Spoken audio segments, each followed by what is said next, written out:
Hello बच्चों, तो जैसा कि आप जानते हैं कि we have already started the PYQ series, जिसका आप बहुत लंबे समय से इंतजार कर रहे थे। ठीक है, तो लास्ट लेक्चर में फंक्शन चैप्टर स्टार्ट कर चुके थे हम।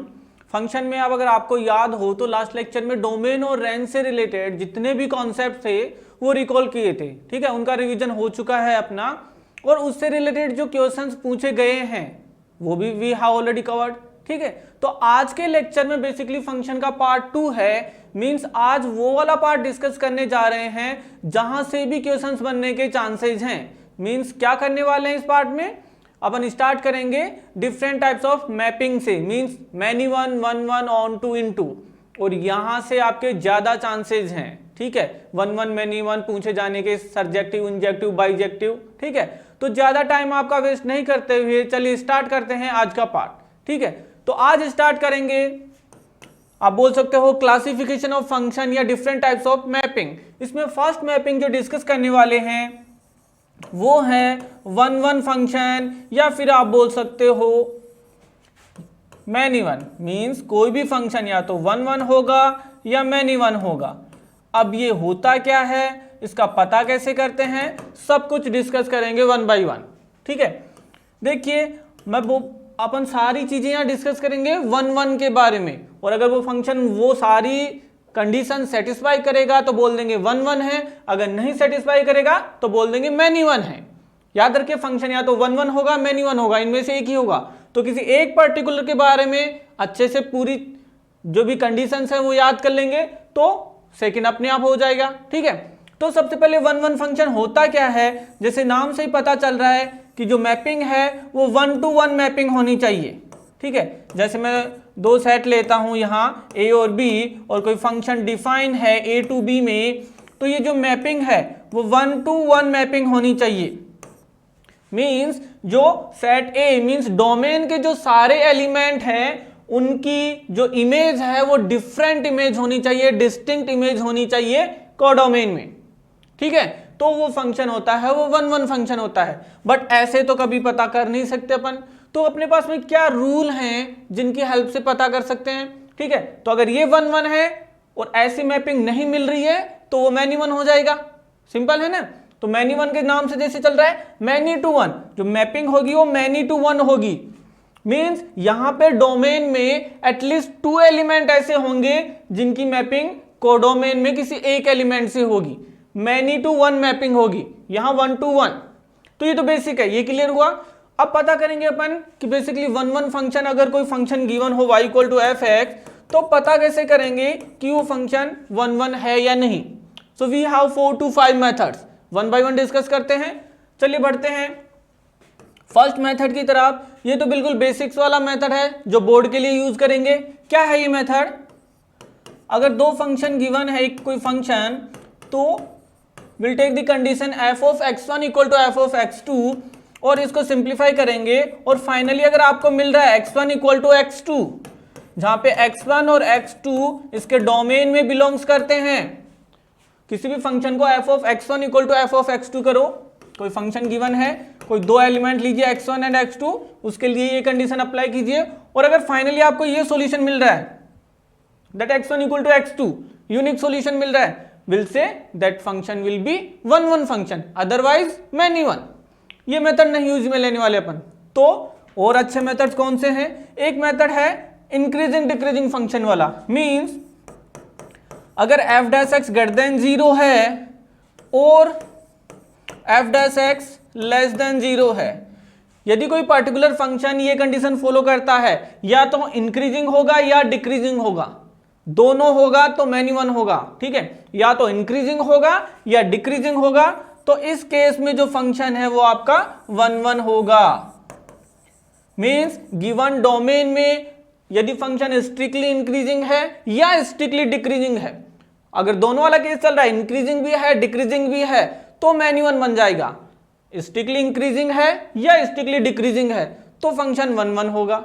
ठीक है, थर्ड केस आता है यहां ग्राफिकली, कि अगर फंक्शन का ग्राफ पता हो अपन को तो कैसे बता सकते हैं कि वो फंक्शन वन वन होगा या मैनी वन होगा।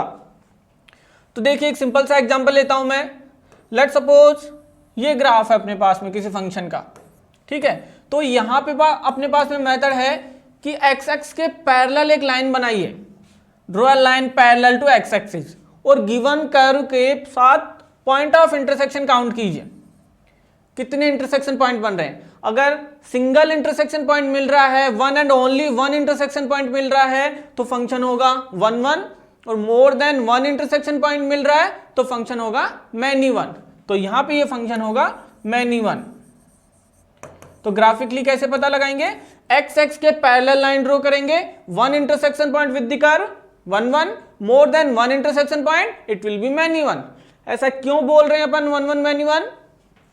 देखिए यहां पे ये एक पर्टिकुलर y है या y1 मान लीजिए, इस पर्टिकुलर y1 के लिए दो वैल्यू मिल रही है x1 x2, मींस डोमेन में कोई दो वैल्यू है x1 x2, इन दोनों का रिलेशन है किसी पर्टिकुलर y1 से। तो ये कौन सी मैपिंग हुई, मैनी टू वन हुई, ना कि वन वन। इसी कॉन्सेप्ट को यूज में लेते हुए ग्राफिकली मेथड बनाया गया है। Is it okay? अब ये जो कर्व बना, इस कर्व के बारे में बताइए, क्या मैं बोल सकता हूं ये इवन फंक्शन है? क्योंकि y एक्स से सिमेट्रिकल है ना, तो क्या बोल सकते हैं हम कि जब भी इवन फंक्शन होगा अपने पास में तो y एक्स के सिमेट्रिकल होगा। जब भी इवन फंक्शन होगा वो y एक्स के सिमेट्रिकल होगा, और y एक्स के सिमेट्रिकल होगा तो x एक्स के पैरेलल लाइन हमेशा उसको एक से ज्यादा पॉइंट पे इंटरसेक्ट करेगी। तो एक से ज्यादा पॉइंट पे इंटरसेक्ट करेगी तो क्या बनेगा, वो इवन फंक्शन। तो याद रखना इवन फंक्शन है वो हमेशा मैनी वन बनेगा। इवन फंक्शन हमेशा मैनी वन होगा। क्यों होगा? क्योंकि इवन फंक्शन y एक्स के सिमेट्रिकल होगा और पैरेलल लाइन x एक्स के बनाते ही वो मोर देन वन पॉइंट पे उसको इंटरसेक्ट कर जाएगा, तो इस मेथड से बोल सकते हैं मैनी वन बनेगा। बट यहां पे एक इंपॉर्टेंट कंडीशन है, यदि कोई इवन फंक्शन है और उसके डोमेन को रेस्ट्रिक्ट कर दिया, जैसे लेट्स सपोज ये y equal to x square है, तो थोड़ा डोमेन का भी ध्यान रखना। ये इवन फंक्शन है बट ये बोल दिया कि ये डिफाइंड है ओनली 0 टू इनफाइनाइट वाले केस में, मींस इस बार ये वाला पार्ट नहीं है अपने पास में, केवल ये वाला पार्ट बचेगा। तो ये वाला पार्ट है तो इस टाइम ये मैनी वन नहीं होगा, वन वन बन जाएगा। तो जब भी मैनी वन वन वन से रिलेटेड क्वेश्चन पूछा जा रहा है, याद रखना हमेशा डोमेन, क्योंकि कई बार ऐसे केस भी बन सकते हैं। तो डोमेन यहां इंपॉर्टेंट रोल करेगा। आगे बढ़ते हैं। अगर कोई कंटिन्यूअस फंक्शन है और वो continuous function at least one local maxima या लोकल मिनिमा बना रहा है, कोई कंटिन्यूअस फंक्शन है और वो एटलीस्ट वन लोकल मैक्सिमा बना रहा है या लोकल मिनिमा बना रहा है, तो ऐसा फंक्शन वन वन होगा या मैनी वन होगा? देखिए अगर लोकल मैक्सिमा बनानी है तो कर्व को ऐसे टर्न लेना पड़ेगा, लोकल मिनिमा के लिए ये टर्न लेना पड़ेगा। तो जब भी कर्व ने टर्न ले लिया तो पैरेलल लाइन बनाते ही more than one intersection point तो मैनी वन बन जाएगा। तो याद रखिए अगर किसी फंक्शन के लिए एटलीस्ट वन लोकल मैक्सिमा या मिनिमा बन रही है कंटिन्यूअस फंक्शन के लिए, तो वो भी हमेशा मैनी वन होगा। तो ये कुछ मेथड हैं one one many one find करने के लिए, याद रखिएगा। आगे बढ़ते हैं। यहां पे जो सेकंड आता है वो होता है ऑन टू और into, onto and into function. Onto function को सरजेक्टिव भी बोलते हैं और वन वन फंक्शन को इंजेक्टिव भी बोलते हैं। सो कई बार ऑप्शन में ये भी मिलेगा। अब देखिए ऑन टू और इनटू क्या होता है। ऑन टू फंक्शन बेसिकली वो फंक्शन होता है जिसमें कोडोमेन में जितने भी एलिमेंट हैं, कोडोमेन में जितने भी एलिमेंट हैं उन सबकी प्री इमेज होनी चाहिए। कोडोमेन में जितने भी एलिमेंट हैं उन सबकी प्री इमेज होनी चाहिए, मींस वो किसी ना किसी एलिमेंट से कनेक्ट होने चाहिए।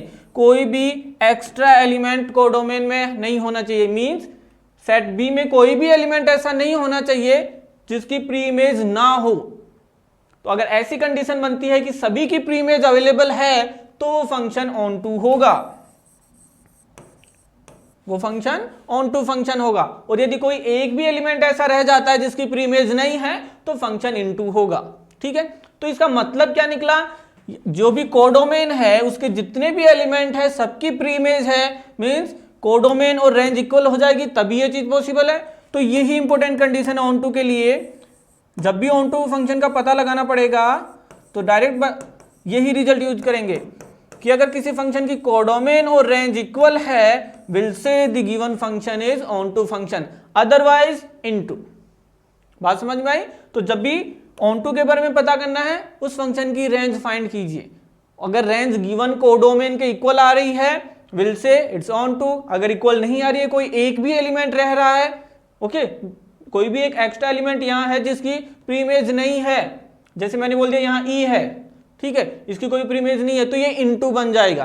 तो सिमिलरली ये केस है, ठीक है। तो ये हो गया ऑन टू इनटू के बारे में। अब कई बार इनके कॉम्बिनेशन क्वेश्चन पूछता है, ठीक है, कि गिवन फंक्शन ऑन टू है, वन वन है बट इनटू है, ऑन टू है मैनी वन है, इनके कॉम्बिनेशन से क्वेश्चन बन सकते हैं और इसी टाइप के क्वेश्चन पूछे जाते हैं आपके जेईई मेंस में, ठीक है। यहाँ पे एक चीज याद रखिएगा, अगर कोई फंक्शन वन वन और ऑन टू दोनों है, कोई function one one onto है, तो उस फंक्शन को बाइजेक्टिव भी बोलते हैं, ठीक है, उस फंक्शन को बाइजेक्टिव फंक्शन बोलते हैं। तो अगर कहीं बाइजेक्टिव लिखा है, मतलब वो बात कर रहा है वन वन ऑन टू के बारे में, ठीक है। ये सारा आपको याद होना चाहिए। क्वेश्चंस डिस्कस करेंगे नेक्स्ट लेक्चर में, तब और क्लियर होगा। थ्योरेटिकल पार्ट यही है, कॉन्सेप्चुअल। आगे देखते हैं, आगे बात करते हैं इवन ऑड फंक्शन के बारे में।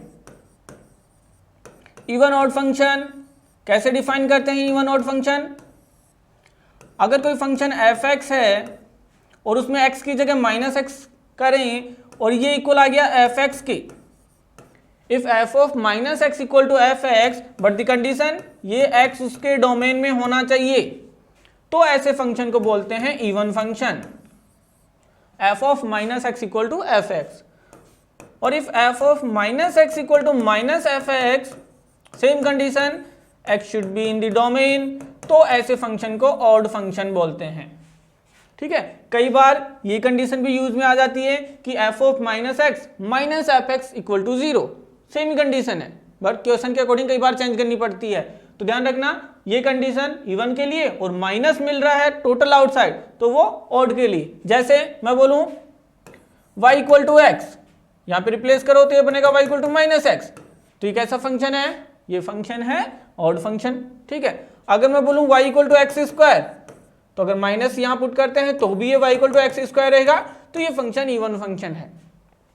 अब इसके ग्राफ की बात करते हैं। तो इवन फंक्शन जो होता है वो फंक्शन हमेशा y एक्सिस के सिमेट्रिकल होता है, ओके, याद रखना, y एक्सिस के सिमेट्रिकल होता है इवन फंक्शन। और ऑड फंक्शन ओरिजिन के सिमेट्रिकल होता है, या बोल सकते हो अपोजिट क्वाड्रेंट में सिमेट्रिकल होता है, ठीक है, ये होता है अपोजिट क्वाड्रेंट में। किसकी बात कर रहे हैं? ग्राफ की। सो इवन फंक्शन का ग्राफ सिमेट्रिकल होता है y एक्सिस के, ओके, और ऑड फंक्शन का ग्राफ सिमेट्रिकल होता है अपोजिट क्वाड्रेंट में, जैसे इन दोनों क्वाड्रेंट में या इन दोनों क्वाड्रेंट में, जैसे y इक्वल टू एक्स वाली ये लाइन, ठीक है, जो ग्राफ यहाँ है वही यहाँ है। इसके अलावा इवन और ऑड की कुछ और प्रॉपर्टीज हैं। क्या है? जैसे किसी भी फंक्शन को इवन और ऑड के समीशन के रूप में लिखा जा सकता है, चाहे वो फंक्शन खुद इवन ऑड है या नहीं है, उसकी कोई गारंटी नहीं है अपनी, बट जो फंक्शन है कोई भी पर्टिकुलर फंक्शन, उसको इवन और ऑड के रूप में लिखा जा सकता है। कैसे? F of x plus f of minus x divided by 2 plus f of x minus F of minus x divided by 2। क्या एफ एक्स को ऐसे लिखा जा सकता है? सिंप्लीफाई करके देखिए, अगर इन दोनों को ऐड करते हैं तो ये वाले टर्म तो cancel out, 2i of F x by 2 F x, ठीक है। अब यहाँ पे कौन सा इवन है कौन सा ऑड है? तो यहाँ पे दो फंक्शन मिल गए, एक फंक्शन है जी एक्स, एक फंक्शन है एच एक्स, ठीक है। इनमें से कौन सा इवन है कौन सा ऑड है कैसे चेक करेंगे? वही एक्स की जगह माइनस एक्स रिप्लेस करेंगे। तो देखिए यहाँ माइनस एक्स रिप्लेस करेंगे तो ये तो माइनस एक्स हो जाएगा, बट ये प्लस एक्स हो जाएगा, तो सेम ही फंक्शन रहेगा, मीन्स ये फंक्शन इवन फंक्शन है और ये फंक्शन ऑड फंक्शन है, ठीक है। तो याद रखना, किसी भी फंक्शन को, चाहे वो फंक्शन खुद इवन ऑड है या नहीं, ओके, तो उसको समीशन में लिखा जा सकता है, इवन और ऑड दोनों के सम में लिखा जा सकता है, ओके। यहां पे कुछ और प्रॉपर्टीज हैं, जैसे दो फंक्शन को ऐड कर रहे हैं, सब्ट्रैक्ट कर रहे हैं, प्रोडक्ट कर रहे हैं, तो वो इवन होंगे या ऑड होंगे, ओके, वो रिकॉल कर लेना, उनसे डायरेक्ट क्वेश्चन नहीं पूछा जाता। यहां पे एक इंपॉर्टेंट प्रॉपर्टी मैं आपको बताता हूं कि अगर कोई फंक्शन है, लेट्स सपोज एक्स स्क्वायर, ये कैसा फंक्शन है, इवन फंक्शन है या नहीं। अगर मेरे को यहाँ एफ डैश एक्स फाइंड करना है तो क्या बनेगा 2x, और ये 2x कैसा फंक्शन है, क्या ये ऑड फंक्शन है, ठीक है ना, इवन फंक्शन है ऑड फंक्शन है। मींस यहाँ क्या बोल रहा हूं मैं, यदि कोई इवन फंक्शन है और उसका फर्स्ट डेरिवेटिव मैं फाइंड कर रहा हूं तो वो ऑड बन जाएगा, और कोई ऑड फंक्शन है और उसका फर्स्ट डेरिवेटिव फाइंड कर रहे हैं तो वो इवन बन जाएगा। कैसे, जैसे f x equal to x cube, तो यहाँ पे एफ डैश एक्स क्या बनेगा 3x², एफ एक्स क्या बनेगा 6x। तो ये इवन था, सॉरी ये ऑड था, फिर इवन बन गया, फिर से ऑड बन गया, ठीक है। तो जब भी डेरिवेटिव जाते हैं तो एक बार डेरिवेटिव करने पे इवन से ऑड बन गया, फिर ऑड से इवन, एक दूसरे में इंटरचेंज होते रहते हैं, फर्स्ट डेरिवेटिव सेकंड डेरिवेटिव। तो ये याद रखना, यहां से क्वेश्चन बन सकता है, कोई भी एक पर्टिकुलर फंक्शन दे देगा, कॉम्प्लिकेट सा फंक्शन, ओके, और वो बता देगा कि लेट्स से ये इवन है तो उसका डेरिवेटिव क्या होगा, ऑड होगा, इवन होगा, या डेरिवेटिव देके बोलेगा कि इसका जो एफ एक्स था वो इवन था या ऑड था, वो पर्टिकुलर डेरिवेटिव बता देगा इवन ऑड के बारे में, ठीक है। तो ये याद रखना। इसके आगे बढ़ते हैं नेक्स्ट फंक्शन के बारे में।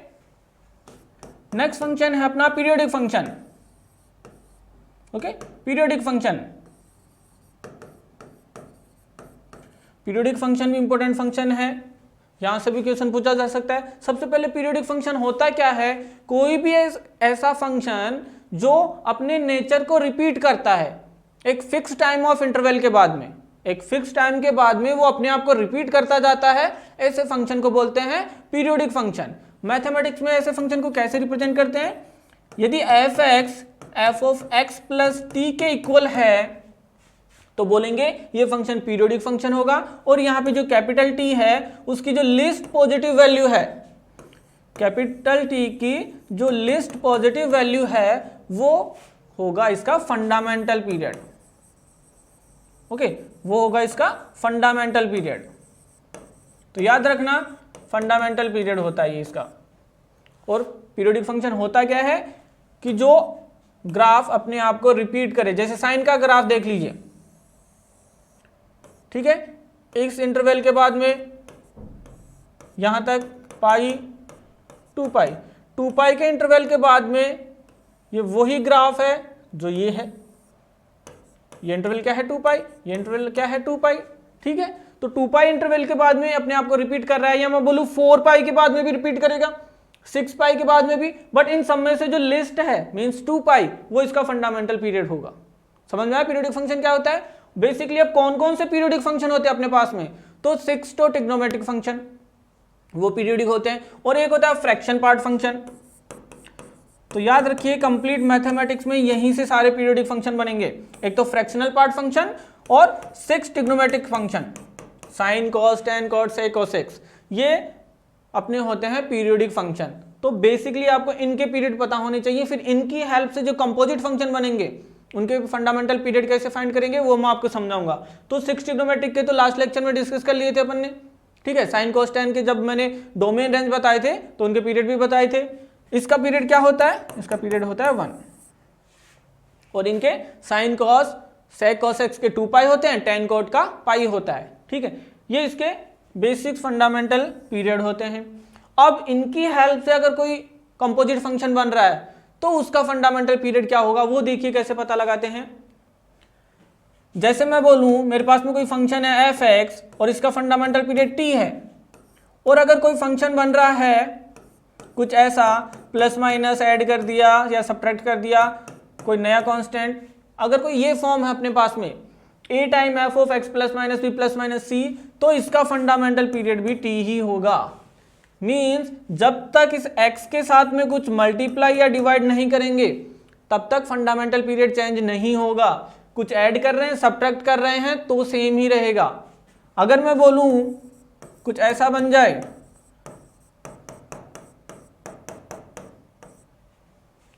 अब देखिए अब फंडामेंटल पीरियड चेंज हो जाएगा और वो बन जाएगा t by mod of b। जो कांस्टेंट मल्टीप्लाई कर रहे हैं x के साथ उसको जो उसका ओरिजिनल फंडामेंटल पीरियड था उससे डिवाइड कर दीजिए, ओके। नेगेटिव है तो भी पॉजिटिव क्वांटिटी लेंगे, पॉजिटिव है तो पॉजिटिव ही क्वांटिटी लेंगे, तो ये इसका फंडामेंटल पीरियड होगा। तो पीरियड कब चेंज होगा? जब x के साथ कुछ मल्टीप्लाई डिवाइड हो रहा है, ठीक है, डिवाइड हो रहा है तो 1/v बन जाएगा। जैसे 1/v से b से मल्टीप्लाई हो रहा है तो वो b यहां आ जाएगा। जैसे मैं आपको एक एग्जांपल बताऊं, जैसे मैं बोलूं sin x, तो sin x का फंडामेंटल पीरियड क्या होता है? 2π। अगर मैंने बोला sin x + 5 तो इसका तो 2π ही रहेगा। अगर मैं बोलूं sin 4x तो चेंज हो जाएगा, ये बन जाएगा 2π/4 मीन्स π/2। ठीक है, बात समझ में आ रही है? तो ऐसे फंडामेंटल पीरियड चेंज होता है। अब कई बार दो या दो से ज्यादा फंक्शन के कॉम्बिनेशन के बारे में पूछता है। ओके, वो देखिएगा, अगर कोई फंक्शन है f(x) जिसका फंडामेंटल पीरियड t1 है और अनदर फंक्शन है g(x) जिसका फंडामेंटल पीरियड t2 है, तो इनके कॉम्बिनेशन से जो बनने वाला मींस इनके एडिशन या सब्ट्रैक्शन से कोई नया फंक्शन बना रहे हैं, या इनके प्रोडक्ट से कोई नया फंक्शन बना रहे हैं, ठीक है, या इसके डिवीजन से कोई नया फंक्शन बना रहे हैं, तो इन सब का जो फंडामेंटल पीरियड होगा वो होगा LCM of this given t1 t2। अब यहां पे आपको एलसीएम फाइंड करना आना चाहिए।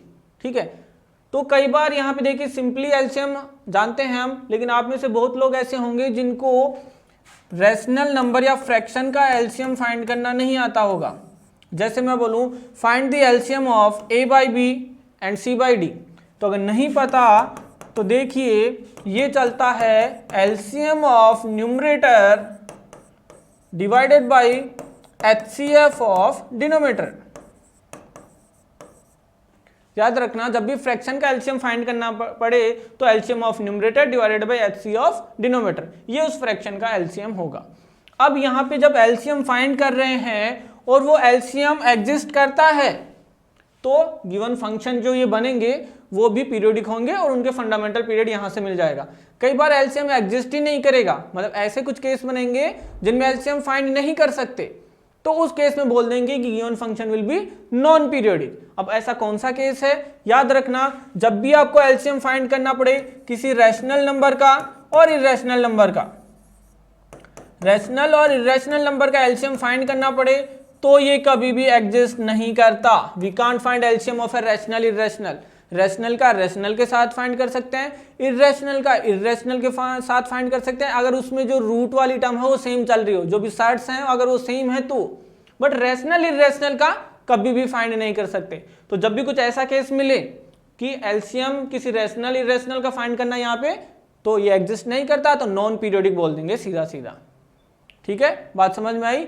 ये था पीरियोडिक फंक्शन के बारे में। अब इसी में कुछ और क्वांटिटी हैं, जैसे मैं बोलूं अगर साइन की पावर n कर दी मैंने, सिमिलरली कॉस, ओके, और सेक पावर nx और कॉसेक पावर nx, तो इनका जो फंडामेंटल पीरियड है वो n पे डिपेंड करेगा। मींस अगर n इवन है तो फंडामेंटल पीरियड पाई बनेगा, और अगर n ऑड है, ठीक है, तो फंडामेंटल पीरियड 2π ही रहेगा। जैसे साइन स्क्वायर आ गया, साइन पावर 4 आ गया तो पाई रह जाएगा, और साइन क्यूब, साइन पावर 5 तो 2π रहेगा। अब बात करते हैं tan की, tan पावर nx और cot पावर nx। अगर ये वाला केस बनता है तो n चाहे इवन हो या ओड हो, हमेशा फंडामेंटल पीरियड पाई ही होगा। साइन वाले केस में चेंज होगा, sine cos sec cos x में, और tan थीटा cot थीटा में सेम ही रहेगा जो कि पाई है। ठीक है, याद रखना यहां पे कांस्टेंट फंक्शन चलता है।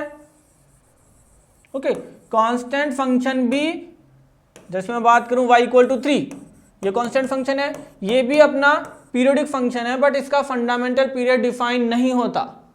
तो याद रखना कांस्टेंट फंक्शन ऑल्सो है पीरियोडिक फंक्शन। तो ये सब था पीरियोडिक फंक्शन के बारे में। इससे रिलेटेड कुछ और प्रॉपर्टीज हैं, वो जो शॉर्ट नोट्स अवेलेबल करवा रहे हैं उन शॉर्ट नोट्स में सब कुछ मेंशन किया हुआ है। ठीक है, वो टेलीग्राम चैनल पे मिलेंगे आपको, तो वहां जाइए, वो डाउनलोड करिए और रिवाइज करिए। जो इंपॉर्टेंट पार्ट है मैं वो यहाँ रिवाइज करवा रहा हूं। आगे बढ़ते हैं कंपोजिट के बारे में, ये भी इंपॉर्टेंट है, यहां से भी क्वेश्चन पूछे जाते हैं।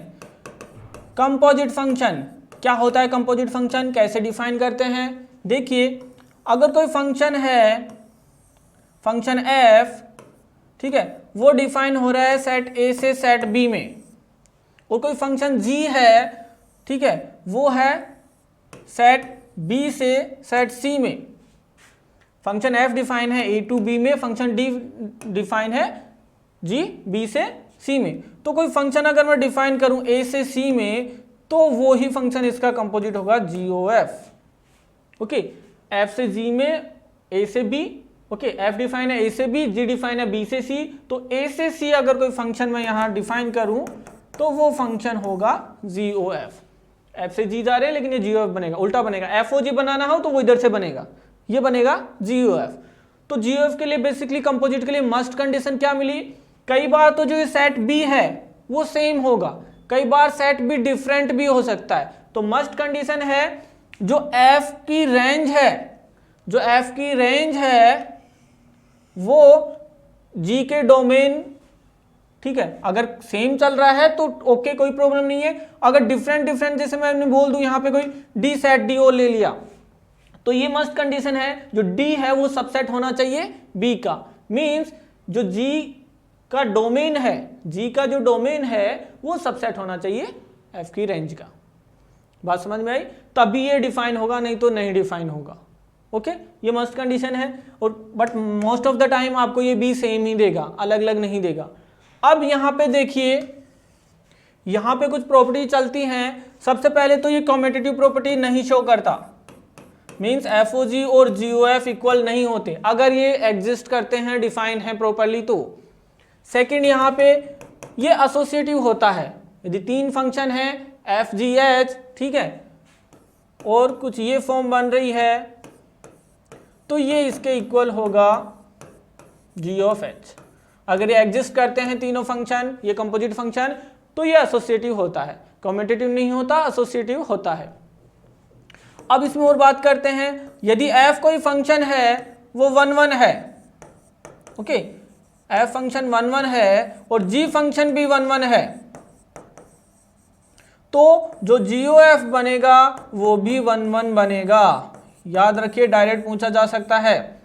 यदि एफ और जी 1 1 फंक्शन है तो जी ओ एफ जो बनेगा वो भी 1 1 होगा। अगर ये ऑन टू है, अगर ये भी ऑन टू है तो ये भी ऑन टू बनेगा। मीन्स इनडायरेक्टली अगर एफ और जी बाइजेक्टिव फंक्शन है तो जी ओ एफ बाइजेक्टिव फंक्शन होगा। बट इसका कन्वर्स हमेशा ट्रू नहीं है, इसका उल्टा। मीन्स अगर जी ओ एफ के बारे में वो कुछ कमेंट करना है और एफ और जी के बारे में पूछना चाह रहा है तो क्या बोलेंगे।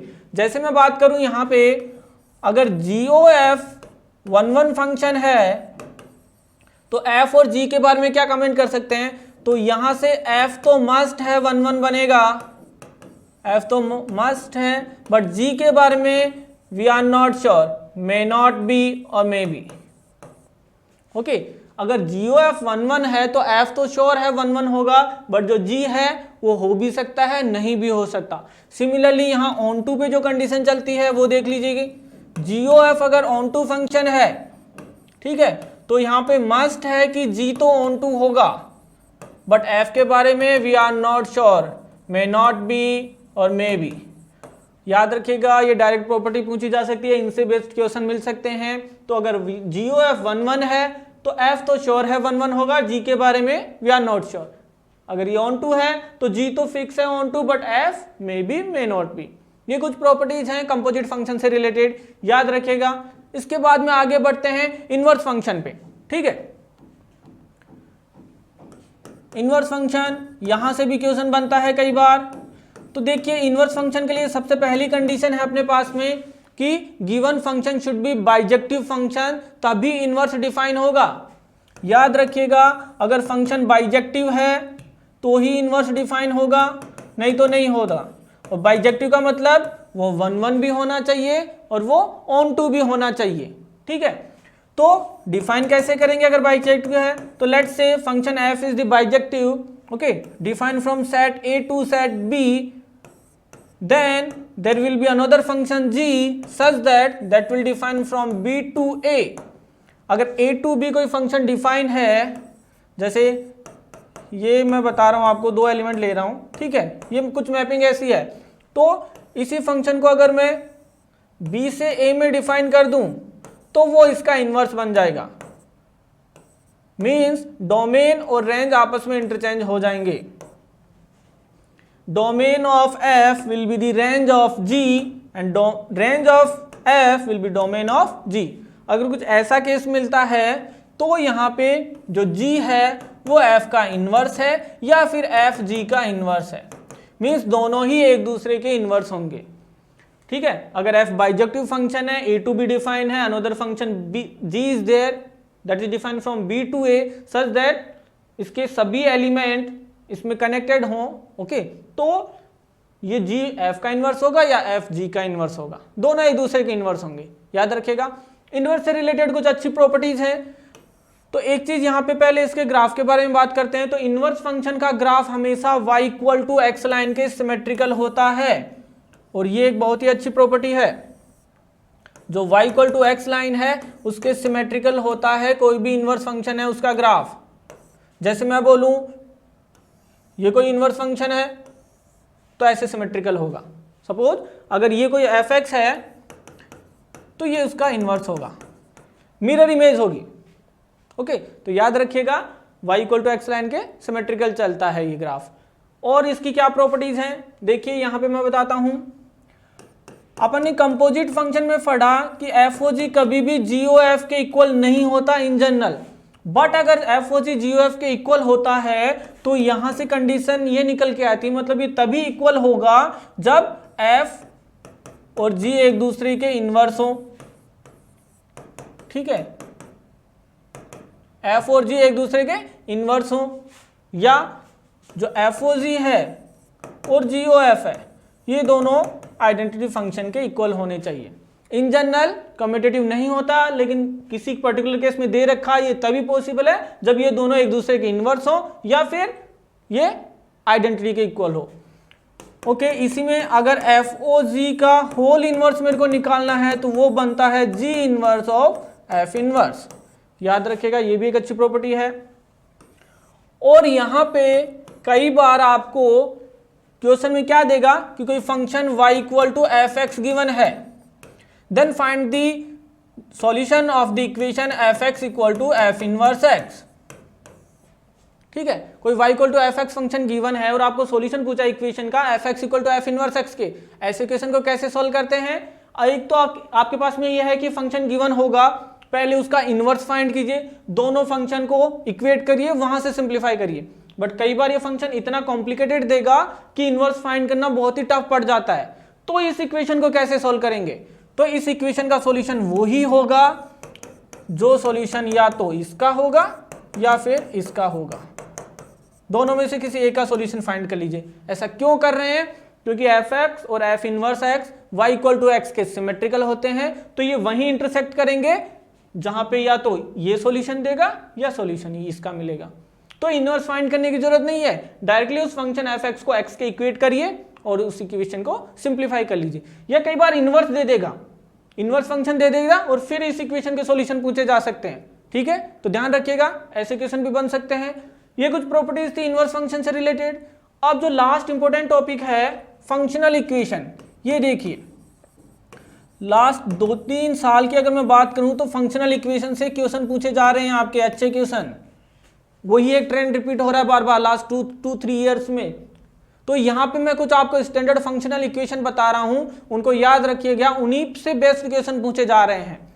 जैसे मैं आपको बोलूं, अगर आपको कहीं ये फंक्शनल इक्वेशन गिवन है f(xy) equal to f(x) plus fy, ठीक है, या फिर f of xy equal to f(x) into fy, तो इन फंक्शनल इक्वेशन के फिक्स्ड फंक्शन है अपने पास में। तो इस केस में अपना फंक्शन बनेगा log ऑफ x या k log x भी।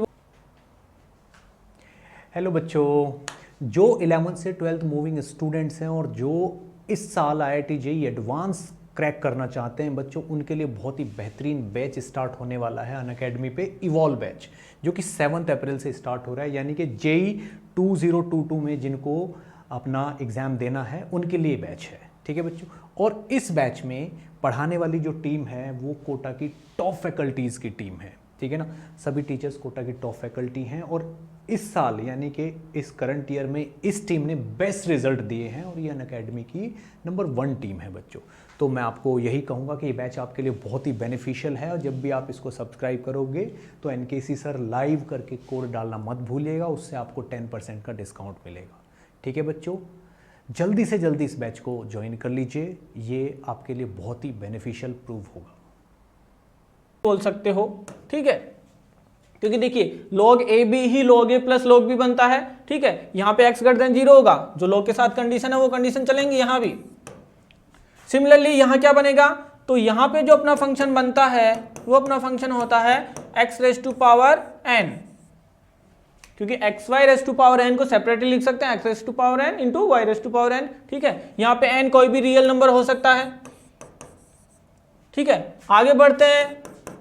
अगर f of x plus y equal to f x into f y ये फंक्शनल इक्वेशन हो, या फिर मैं आपको बोलूं f of x plus y equal to f x plus f y ये फंक्शनल इक्वेशन हो, तो फंक्शन क्या हो सकता है। तो देखिए यहाँ पे अपना फंक्शन बनता है f x equal to a raise to power के एक्स। ठीक है, a raise to power x plus y will be a raise to power x into a raise to power y. ठीक है, यहाँ पे जो a है वो ग्रेटर देन 0 होना चाहिए, नॉट इक्वल टू 1 होना चाहिए, जो भी एक्सपोनेंशियल फंक्शन के साथ कंडीशन चलती है। यहाँ पे क्या बनेगा, यहाँ पे ये अपना फंक्शन बनता है एफ एक्स इक्वल टू के एक्स, जहाँ पे k कोई भी कांस्टेंट है। ठीक है, k यहाँ कोई भी कांस्टेंट है, क्योंकि देख लीजिए k into x plus y will be k x plus k y. ये कुछ फंक्शनल इक्वेशन है, याद रखिएगा। यहाँ एक और इंपॉर्टेंट फंक्शनल इक्वेशन चलती है, इनमें से ये 2 सबसे ज्यादा इंपॉर्टेंट हैं, इन्हीं से क्वेश्चन पूछे जा रहे हैं। लास्ट 2 to 3 ईयर्स के क्वेश्चन देख लीजिएगा आप, या नेक्स्ट लेक्चर में हम डिस्कस करेंगे। चलो एक और बता देता हूं मैं, इसको भी याद रखिएगा। यदि कहीं ये रिलेशन दिख रहा हो आपको, f of x plus f of 1/x equal to f x into f of 1/x, तो यहाँ पे डायरेक्ट फंक्शन आपको अज्यूम करना है, क्योंकि वही इसका आंसर है 1 plus minus x raise to power n। ये आपका फंक्शन होगा इस फंक्शनल इक्वेशन का आंसर। ठीक है, तो ये कुछ स्टैंडर्ड फंक्शनल इक्वेशन थी, इनको याद रखिएगा। ठीक है, ये सब आपको पता होना चाहिए नेक्स्ट लेक्चर के लिए। और यहीं पे अपना फंक्शन चैप्टर को अपन खत्म करते हैं। इससे जो रिलेटेड और कॉन्सेप्ट आते जाएंगे वो पर्टिकुलर क्वेश्चंस में ही डिस्कस करते जाएंगे अपन। ठीक है, ये सब रिवाइज कर लीजिए। इसके बाद वाला जो लेक्चर आ रहा है वो टोटली प्रैक्टिस पे बेस्ड होगा। ओके, और चैनल को लाइक शेयर और सब्सक्राइब भी कर दीजिए। ओके।